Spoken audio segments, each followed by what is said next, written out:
बिस्मिल्लाहिर्रहमानिर्रहीम। अस्सलाम वालेकुम dear students, welcome back to doctor Abdullah academy. आज हम स्टार्ट कर रहे हैं सेकंड ईयर बायोलॉजी का चैप्टर नंबर 14 जो कि ह्यूमन यूरिनरी सिस्टम है। तो स्टूडेंट्स, ये जो चैप्टर है ये बहुत ही इंपॉर्टेंट और बहुत ही इंटरेस्टिंग चैप्टर है। क्या आपने कभी सोचा कि आप जो भी पानी पीते हैं, जो भी लिक्विड पीते हैं, वो आखिर यूरिन की शक्ल में कैसे बाहर आता है? हमारे जिस्म में जो किडनीज हैं वो ऐसे पावर हाउस हैं जो रोजाना तकरीबन 180 लीटर ब्लड को फिल्टर करते हैं। और अगर ये किडनीज जो है वो काम करना छोड़ दें तो सिर्फ चंद दिनों में ही हमारा जिस्म में जो टॉक्सिक मटेरियल है जो किडनीज को बाहर निकाल रही होती है वो जमा होना शुरू हो जाएंगे और जानलेवा साबित हो सकते हैं। इसलिए ये सिस्टम हमारी लाइफ के लिए कितना इंपॉर्टेंट है, आज हम इस सिस्टम को बहुत ज्यादा डिटेल में समझेंगे। तो क्या है कि किडनी की जो स्ट्रक्चर है, उसका जो फंक्शन है, उसका जो कैसे वो यूरिन को बनाता है, वो सारा हम जो है ना वो स्टेप बाय स्टेप समझेंगे और उसको देखेंगे। सो इस टॉपिक में जो भी एमसीक्यू हो सकता है, जो भी long question, important short question, कुछ भी जो है मैं आपको साथ साथ गाइड करते चला जाऊंगा, आपको साथ साथ बताऊंगा कि कहाँ से क्या बन सकता है। और आज हम इस चैप्टर में जो है वो एक्सक्रीशन को देखेंगे कि एक्सक्रीशन क्या है और उसकी जो किडनी है उसका स्ट्रक्चर और उसका जो एक वे है कि कैसे हर ऑर्गन जो है उसमें रोल प्ले कर रहा है।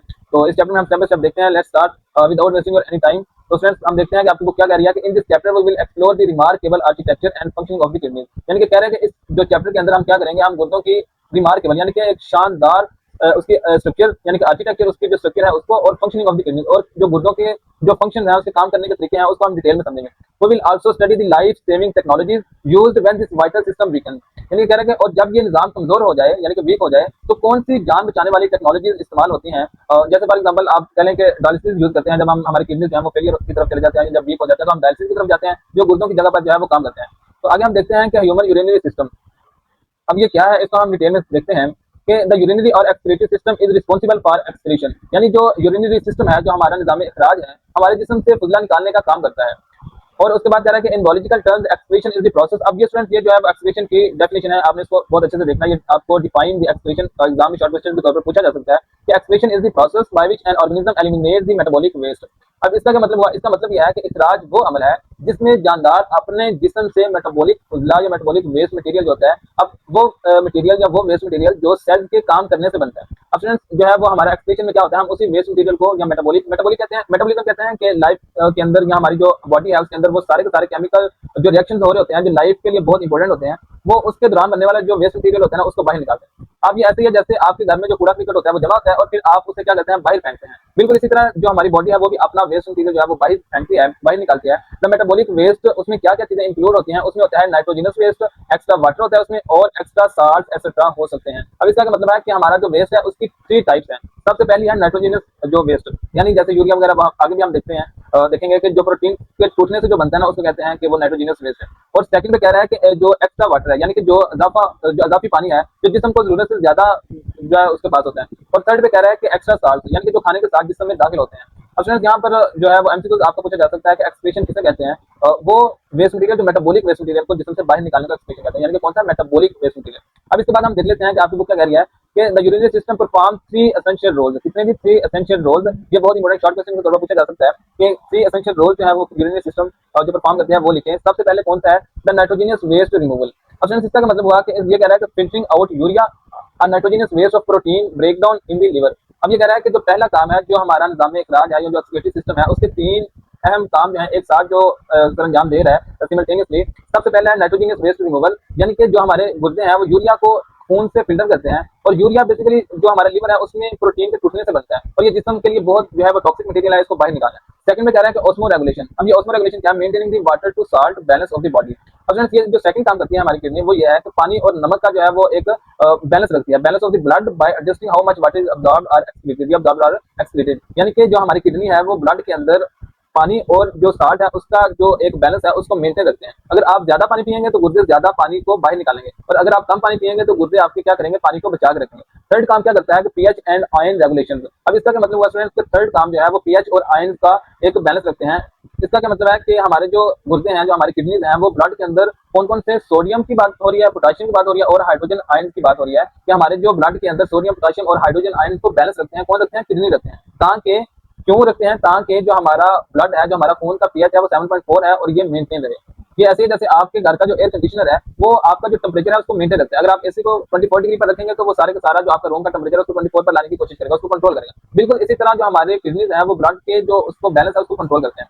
अब स्टूडेंट्स यहाँ पर जो है ये बहुत इंपॉर्टेंट है, मैंने आपको पहले भी बता दिया कि ये वाला जो शॉर्ट क्वेश्चन है ये बहुत इंपॉर्टेंट शॉर्ट क्वेश्चन, आपने इसको बहुत अच्छे से देख लेना है। अब इसके बाद हम चलते हैं कि आपका जो ये साइज अपना साइड टेबल है इसमें क्या कहा जा रहा है इसमें ये कह रहा है कि critical thinking given the definition of excretion, यानी कि एक्सक्रीशन को डिफाइन करें by the large intestine is not classified. Basically ये पूछा जा रहा है कि आपका जो ये बेसिकली थिंकिंग क्रिटिकल थिंकिंग है, एक सोचने वाला क्वेश्चन है कि आपकी जो बड़ी आंत है लार्ज इंटेस्टाइन है उसको हम जो एक्सक्रीटिव या एक्सक्रीशन ऑर्गन है उसमें क्यों नहीं समझा जाता।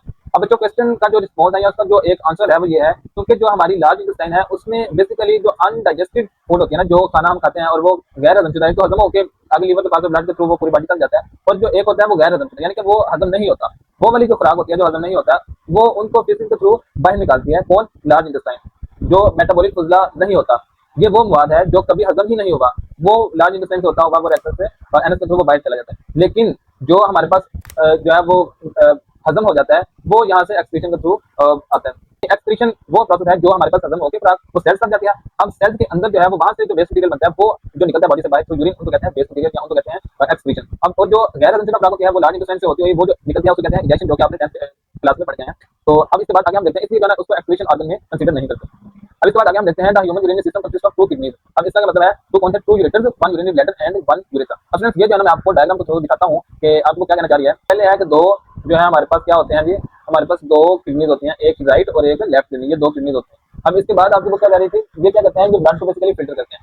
सेकंड में जो होता है वो इन ही 2 जो किडनीज हैं उनके अंदर से जो निकल रहा होता है हमारे पास जो निकल रही होती है नालियां, उनको कहते हैं यूरेटर। अब ये यूरेटर से यहाँ से जो हमारा यूरिन है उसको लेके आती है हमारे पास यूरिनरी जो ब्लैडर है उसके अंदर, यहाँ पर स्टोर हो रहा होता है, यहाँ पर जखीरा हो रहा होता है कौन, यूरिन। अब यहाँ से यूरिन जब हम निकालते हैं तो यहाँ से यूरेथ्रा के थ्रू हमारे पास जो है वो एक नाली है उसके थ्रू हम उसको बाहर निकालते हैं। तो इसके बाद हम देखते हैं आपकी बुक क्या कह रही है। उसके बाद स्टूडेंट्स आपकी बुक ये कह रही है कि ह्यूमन यूरिनरी सिस्टम कंसिस्ट कहाँ किस चीज से कंसिस्ट होते हैं, 2 यूरेटर्स पर, जो मैंने आपको बताया 1 यूरिनरी ब्लैडर जहाँ पर आगे स्टोर हो रहा होता है एंड 1 यूरेथ्रा जहाँ से आपकी जो यूरिन है वो बॉडी से बाहर चली जाती है। अब स्टूडेंट्स इसके बाद हम बात कर लेते हैं, kidneys are located high in the abdominal cavity, one on each side of the vertebral column. यानी कि आपकी जो रीढ़ की हड्डी है बेसिकली ये कहना चाह रहा है कि जो हमारी किडनीज है वो पेट के एब्डोमिनल कैविटी, उसकी कैविटी यानी कि पेट की कैविटी के ऊपरी हिस्से में वाक़ है, और जो रीढ़ की हड्डी जो वर्टिब्रल कॉलम है उसके दोनों तरफ, यानी कि जो रीढ़ की हड्डी है आपकी वर्टिब्रल कॉलम है पिछली साइड पर, उसके दोनों साइड पर, यानी कि एक राइट और एक लेफ्ट किडनी है। और ये कहाँ पर है, ये 12वीं आपकी क्या कह रहे हैं कि इन बिटवीन कहाँ पर, 12वीं thoracic and 3rd lumbar vertebra, यानी कि ये कह रहा है कि ये 12वीं थ्रेसिक और 3rd लुम्बर वर्टिब्रा, यानी कि ये वर्टिब्रा का पार्ट है उनके दरमियान है। मैं आपको डायग्राम के थ्रू इसको विजुअलाइज करवाता हूँ। अब फ्रेंड्स ये देखें कि ये है, इसमें थोड़ा सा जूम कर लूँ, ये देखिए ये जो आपकी किडनीज है ये बेसिकली 12वीं और जो ये जी 12वीं वर्टिब्रा और 3rd लुम्बर, ये इनके दरमियान में यहाँ पर होती है किडनी, ठीक है स्टूडेंट। और इसके बाद आपकी बुक क्या कह रही है, अच्छा जी, due to the position of liver the right kidney is slightly lower and smaller than the left one. अब इसका मतलब है कि आप कह रहे हैं कि जो दाया जो किडनी है, जो गुर्दा है, दाया गुर्दा है, वो लीवर की वजह से थोड़ा नीचे और छोटा होता है। अब फ्रेंड्स यहाँ जिगर हमारे जिस्म का सबसे बड़ा और आपको पता है कि हमारा इंटरनल ऑर्गन है, इसीलिए दाएं गुर्दे को थोड़ी जो जगह है वो छोड़नी पड़ती है ताकि हमारा लीवर उस पर एडजस्ट हो सके, इसलिए वो छोटा है। और सुभान अल्लाह। इसके बाद हम बात कर लेते हैं upper part of both kidneys are partially protected by the 11th and 12th rib. अब इसका मतलब है कि प्रोटेक्ट करती है जो 11वीं और 12वीं पसली है, वो हमारे जो ऊपर वाली जो दोनों किडनी के हिस्से हैं ना उनको प्रोटेक्ट कर रहे थे। ये भी मैं आपको अगर विजुअलाइज करवाऊं, ये देखिए स्टूडेंट, ये 11वीं और 12वीं रिब है, ये वाली बात करें, ये 12वीं होगी और ये 11वीं होगी। और इसी तरह यहाँ पर भी 12वीं और 11वीं ये जो रिब्स हैं ये दोनों आपस में किडनी के ऊपर होती हैं ताकि किडनी को प्रोटेक्ट किया जा सके। अब इसके बाद क्या होता है, चलते हैं बुक की तरफ के। इसके बाद हम बात कर लेते हैं, the ureters are about 25 centimetre long tubes. Students ये वाली जो है ना, ये वाली जो है हमारे पास यूरेटर्स है, ये वाले, ये चीज, ये जो लंबी नाली है ये कितनी लंबी नाली है, ये है 25 सेंटीमीटर, यहाँ पर लिख देता हूँ 25 सेंटीमीटर ये लंबी नाली है ये वाली। अच्छा जी, उसके बाद हम बात करते हैं, अच्छा जी 25 सेंटीमीटर ये आपका शॉर्ट जो है एमसीक्यू आ सकता है 25 सेंटीमीटर।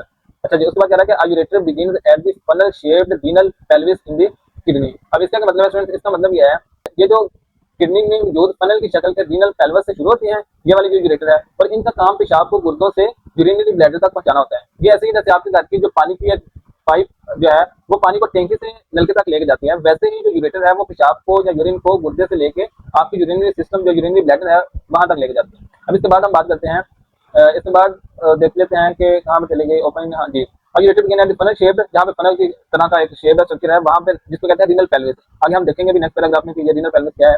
रीनल पेल्विस से लेके ये हमारे पास यूरिनरी ब्लैडर तक आते हैं। अब ureter from both kidneys extended downward and open in a single urinary bladder. अब इसका मतलब हुआ है, इसका मतलब यह है कि ये जो यूरेटर है, ये जो 25 सेंटीमीटर लॉन्ग ट्यूब है, ये एक्सटेंड हो रही है डाउनवर्ड यानी कि नीचे की तरफ आ रही है, और ये दोनों तरफ दोनों नालियां जो है ये दोनों गुर्दों से निकल के ये एक ही यूरिनरी ब्लैडर के अंदर आ रही है। और ureter transport urine from the kidney to the urinary bladder, और ये दोनों जो है वो ट्रांसपोर्ट कर रही है यूरिन को किडनी से यूरिनरी ब्लैडर के अंदर। और यूरिनरी ब्लैडर बेसिकली क्या है, वो एक हमारे पास एक फैलन है जो हमारे जो यूरिन है उसको स्टोर करता है, उसको जखीरा करता है। अच्छा जी, ये यूरिनरी ब्लैडर जो होगा। और उसके बाद क्या रहेगा, urinary bladder is a hollow and distensible muscular organ. ये कौन सा है, हॉलो खाली और मस्कुलर, जो डिस्टेंसिबल मस्कुलर ऑर्गन है, it is located within the pelvic cavity. ये पेल्विक जो कैविटी है, ये वाली जो नीचे वाली एक पेल्विक कैविटी होती है, उसके अंदर जो है ये वाक़या होती है। और उसके बाद कह रहा है कि it serves as urine reservoir, यानी कि ये बेसिकली जखीरा करती है कि उसको यूरिन को। The urethra is a tube that carries urine from the urinary bladder to the outside of the body. और यूरेथ्रा वो नाली है, वो ट्यूब है जो कि कैरी करती है, जो कि लेके जाती है यूरिन को फ्रॉम द यूरिनरी ब्लैडर से बॉडी के बाहर। अब स्टूडेंट्स इसको अगर हम डायग्राम के थ्रू फिर एक दफा विजुअलाइज कर लें, और आपको मैं बता दूं कि ये स्टूडेंट्स ये दो किडनी है और एक छोटी होती है क्योंकि लिवर की वजह से, जो मैंने आपको बता दी। और उसके बाद जो है ना वो हमारे पास आ जाती है बस किडनी है। किडनी के बाद जो है ना ये वाली 25 सेंटीमीटर लंबी नाली जो है वो यूरेटर है। यूरेटर के बाद जो है स्टूडेंट ये है यूरिनरी ब्लैडर। अब यूरिनरी ब्लैडर से होते हुए ये है यूरेथ्रा, यूरेथ्रा से बाहर चली जाती है। ये यूरेटर का क्या काम है, यूरिनरी ब्लैडर का क्या काम है, सॉरी, ये स्टोर करती है। यूरेटर का क्या काम है, ये किडनी से हमारे पास यूरिनरी ब्लैडर तक यूरिन को लेके आती है। और इसी तरह ये दोनों की यूरिनरी ब्लैडर यानी कि यूरेटर है, और यूरेटर कहाँ पर आ रही है, एक यूरिनरी ब्लैडर के अंदर, और एक ही हमारे पास यूरेटर है जहाँ से बॉडी से बाहर यूरिन में एक्सक्रीट होना है। अब इसके बाद हम बात कर लेते हैं नेक्स्ट पैराग्राफ को। ये आपकी डायग्राम है, ये सेम मैंने आपको जो विजुअलाइज करवा दी वही है। और इसके बाद हम देख लेते हैं, अब यहाँ से स्टूडेंट शॉर्ट क्वेश्चन बन सकता है तो जो यूरिनरी सिस्टम है ह्यूमन, उनके उनके अंदर कौन कौन से ऑर्गन जो है वो अपना रोल प्ले करते हैं। उसमें जो है किडनी है, फिर उसके बाद यूरेटर है, यूरिनरी है, उसके बाद यूरेथ्रा है, वो सारे आपने ये चारों के चारों जो अज़ा हैं उनको आपने अच्छे से देख लेना है। ये कैसे तरतीब से एमसीक्यू भी पूछा जा सकता है। उसके बाद हम बात कर लेते हैं स्ट्रक्चर ऑफ द किडनी, यानी कि किडनी का क्या स्ट्रक्चर है। किडनी इज रेडिश ब्राउन, यानी कि एक बीन शेप्ड ऑर्गन है। अब इसका मतलब स्टूडेंट्स, इसका मतलब ये हुआ कि हमारा जो किडनी है वो एक रेडिश यानी कि एक सुर्ख रंग का, और ब्राउन एक भूरे कलर का बीन की तरह का, बीन कहते हैं फलीनुमा, उसकी शक्ल का एक ऑर्गन है। ईच किडनी कौन कौन सा, रेडिश ब्राउन यानी कि एक रेडिश ब्राउन यानी कि सुर्ख और ब्राउन कलर का बीन यानी कि एक जैसे होती है फलीनुमा, उसकी तरह का एक ऑर्गन है। Each kidney has an adrenal gland on its top, यानी कि इसके हर गुर्दे के ऊपर जो है वो छोटा सा एक हमारे पास क्या है, ग्लैंड है। हर जो गुर्दा है उसके ऊपर एक छोटा सा ग्लैंड है जिसे एड्रिनल ग्लैंड कहते हैं। ये क्या करता है, ये हार्मोन वगैरह बनाता है। The kidney and its adrenal gland, जो ग्लैंड है, are surrounded by a fibrous, यानी कहां से सराउंडेड होता है, सराउंडेड होता है by a fibrous renal capsule, यानी कि ये एक उसके ऊपर जो है ना वो एक शीट आप समझ लें होती है जो इसको प्रोटेक्ट कर रही होती है, surrounded by a fibrous renal capsule. Each kidney has a convex and concave side. अब इसका मतलब है, इसका मतलब यह है कि हर गुर्दे के जो है वो दो साइड होते हैं, एक उभरा हुआ होता है कन्वेक्स जिसे कहते हैं, और ये बाहर की तरफ होता है, और एक जो है वो थोड़ा सा ना दबा हुआ होता है, कंप्रेस होता है, जिसे कनकेव कहते हैं, और ये अंदर की तरफ होता है। अब इस दबे हुए हिस्से को जो है वो रीनल हाइलम कहते हैं। अब ये गुर्दे का जो है वो दरवाजा है, आगे मैं आपको दिखाता हूँ कि ये क्या कौन सा है। एक depressed area only concave side, यानी कि जो कनकेव होती है वो डिप्रेस होती है, और उसकी साइड पर ये होता है renal hilum, also called hilum. अब ये स्टूडेंट्स रीनल हाइलम क्या है, ये आप समझ लें जैसे एक गुर्दा है उसका एक दरवाजा है जहां से हमारे पास जो रीनल जो सॉरी हमारे पास आर्टरीज हैं, जो ब्लड वेसल्स हैं, वो यहाँ से एंटर हो रही हैं रीनल हाइलम के थ्रू। मैं अगर आपको यहाँ पर ऊपर वाली डायग्राम में जी ये है, अब ये देखें कि ये हाइलम जो है ये है जो हमारे पास जो किडनी है उसका एक दरवाजा है जहाँ से ये जो रीनल जो हमारे पास ब्लड वेसल्स हैं वो यहाँ से किडनी के अंदर एंटर हो रही है। यानी कि कोई चीज जहाँ पे एंटर होती है वो दरवाजा ही समझ लें आप, दरवाजे की तरह का होता है ये हाइलम, जहाँ से वो ब्लड वेसल्स किडनी के अंदर एंटर हो रही होती हैं। अब इसके बाद कह रहा है कि ईच किडनी, अच्छा ये तो हो गया था। अब इसके बाद कह रहा है एट दिस पॉइंट, इस पॉइंट पर क्या होता है, renal artery enter the kidney and renal veins and ureter leave the kidney. मैंने आपको जैसे बताया कि ये दरवाजा आप समझ लें जहाँ से आर्टरीज जो है वो रीनल आर्टरीज वो एंटर हो रही होती हैं किडनी के अंदर, and renal vein and ureter leave the kidney, जहाँ से अब आर्टरीज बेसिकली उसको कहते हैं जो हार्ट से ब्लड को लेके दूर जाता है, यानी कि हार्ट से ब्लड को लेकर आगे पूरी बॉडी तक सप्लाई करता है, उसको आर्टरी कहते हैं। अब ये आर्टरी होती आती है जब ये किडनी के अंदर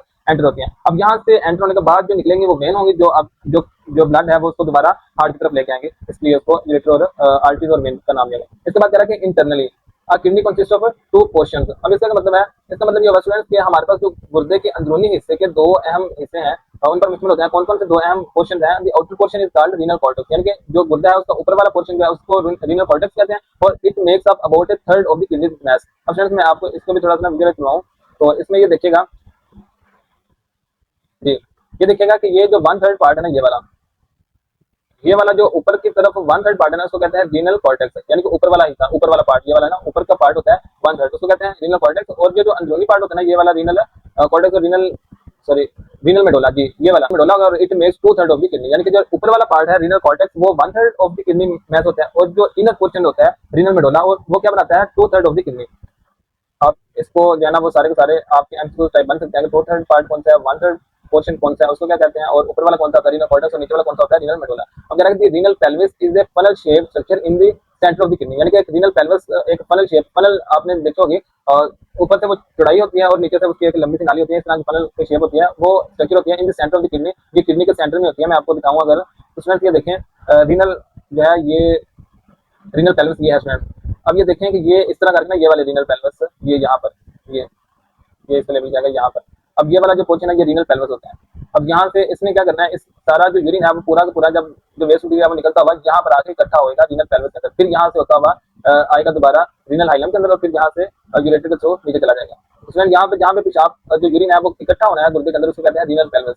अच्छा जी, इसके बाद हम देखते हैं आपकी बुक क्या कह रही है, renal pelvis is the funnel type. अच्छा ठीक हो गया। Blood enters the kidney through a renal artery and leaves through a renal vein, जो मैंने आपको पहले बता दिया। द रीनल मेडुला जो कि अंदरूनी पार्ट है consist of A number of cone shaped renal pyramid, यानी कि कोन शेप्ड कहां पर होते हैं रीनल मेडुला के अंदर। रीनल मेडुला कंसिस्ट यानी कि रखती है अपने पास क्या, number of cone shaped renal pyramid. कौन सा रीनल पिरामिड मैं आपको वो भी दिखाता हूं स्टूडेंट्स, ये देखें सारी के सारी स्टूडेंट इंशाल्लाह विजुअलाइज करेंगे कि ये जो होते हैं ना, ये वाले ये जो जितने भी इस तरह के कोन शेप है ना, ये सारी की सारी जितने भी हैं, ये दो, ये तीसरा, ये चौथा, ये मतलब ये काफी ज्यादा होते हैं, ये जितने भी कोन शेप होते हैं रीनल पिरामिड। अच्छा जी, इसके बाद हम देखते हैं urine is collected in the renal pelvis, यानी कि यहाँ से रीनल पेल्विस जो रीनल पिरामिड होते हैं, यहाँ से हमारा जो वेस्ट मटीरियल होता है वो रीनल पेल्विस जो कि एक फनल टाइप है, वो मैंने आपको ऊपर दिखाई, वहां पर कलेक्ट हो रहा होता है, और फिर उसके बाद यूरेटर के थ्रू वो दोबारा चला जाता है यूरिनरी ब्लैडर के अंदर, फिर यूरिनरी ब्लैडर के आगे से यूरेटर के थ्रू जो है वो बॉडी से बाहर चला जाता है। तो स्टूडेंट्स आज के लिए इतना ही, बाकी जो है उसके बाद हम ये आपने डायग्राम कुछ से देख लेना कि रीनल कॉर्टेक्स कौन सा पार्ट है, वो ऊपर वाला पार्ट है, रीनल मेडुला जो है वो नीचे वाला पार्ट है, रीनल पिरामिड जो मैंने आपको बताया वो है, और यहाँ से जो है वो ब्लड कहाँ पर आता है वो आपने देख लेना अच्छे से, और फिर यहाँ से यूरेटर के थ्रू आगे चला जाता है यूरिनरी ब्लैडर के पास। स्टूडेंट्स आज के लिए इतना ही, इंशाल्लाह देखते हैं नेक्स्ट लेक्चर में स्ट्रक्चर ऑफ द नेफ्रॉन, और आपने चैनल को लाजमी सब्सक्राइब करना है, अपने दोस्तों से शेयर करना है, दुआ में याद लाजमी रखना है मुझे, और इंशाल्लाह मिलते हैं नेक्स्ट लेक्चर में। आज के लिए अब तक के लिए इतना ही, अल्लाह हाफिज़।